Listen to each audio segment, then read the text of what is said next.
ये कलयुग की घटना अभी हाल ही की। एक कथाकार था, सुंदरकांड का पाठ करता था। तो वो क्या करता था, सुंदरकांड का पाठ करने से पहले एक आसन बिछाता था बाजू में, और आसन बिछा के उस आसन पे कोई बैठता नहीं था, आसन बिछाता था और सुंदरकांड का पाठ करता था।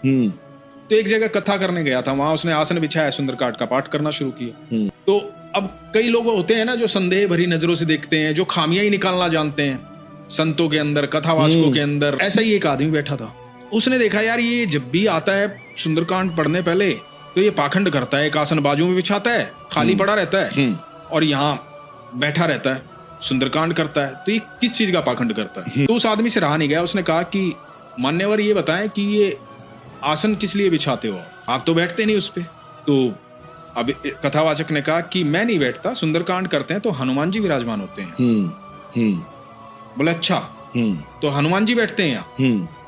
बोले हाँ हनुमान जी बैठते हैं। तो बोले कि ये हम कैसे मान लें हनुमान जी बैठते हैं? बोले आज तो कथा समाप्त हो गई है, तो कल जब आसन बिछाऊंगा तो हनुमान जी विराजमान होंगे। तो बोले कि ये हम कैसे मान लें, कल आप साबित करके बताओगे? बोला हनुमान जी आते हैं, रोज आते हैं। तो बोले कि अच्छा तो कल देखते हैं, कल आप आसन बिछाइएगा, कल देखते हैं हनुमान जी आएंगे कि नहीं आएंगे। तो इस व्यक्ति ने, क्योंकि इस व्यक्ति का, कथावाचक का भगवान पर संपूर्ण भरोसा है, मैं ये कहता हूं जितने लोग कथा कहते हैं, ये कथा कहने की प्रेरणा कहां से आती है? ये ईश्वर की मर्जी से ही आती है। बिल्कुल। ईश्वर ने ही आपको ऐसी शब्दावली दी है, ऐसा शब्दकोश दिया, ऐसी वाणी दी है कि आप भगवान का बखान कर पाए। नहीं तो भगवान का बखान करना हर एक के बस की बात नहीं है। बिल्कुल।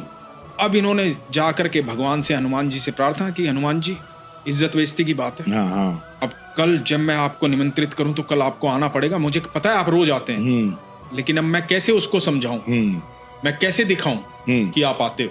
ये बात कह के वो अगले दिन सुंदरकांड का पाठ करने गया। वो आदमी आया था, इंतजार में था। उस आदमी के साथ साथ बाकी लोग भी इंतजार में थे। अब काफी लोगों को उसने कह दिया था कल हनुमान जी आएंगे और वो साबित करके बताएगा हनुमान जी आए हैं। तो और भी ज्यादा लोग आ गए थे कथा सुनने। तो अब सुंदरकांड का पाठ जब खत्म होने वाला था, तो उस आदमी ने पूछा कि भाई वो हनुमान जी बैठे हैं अभी? तो इसने बड़े विश्वास से कहा कि हाँ बैठे हैं। कैसे माने बैठे हैं? बोला यही बैठे हैं हनुमान जी। बोला लेकिन कैसे माने बैठे हैं? बोला आसन उठाओ आकर के देखो। अब इसने कह तो दिया, ये बात कहलवा रहे थे हनुमान जी, इसकी तो क्षमता नहीं थी इतनी।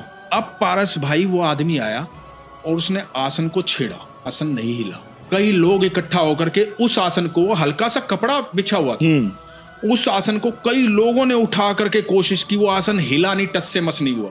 सब लोग वहां नतमस्तक हुए थे। तो ये बल है हमारे हनुमान जी का। एक बार राम जी का नाम लो, हनुमान जी वहां होते हैं। बिल्कुल।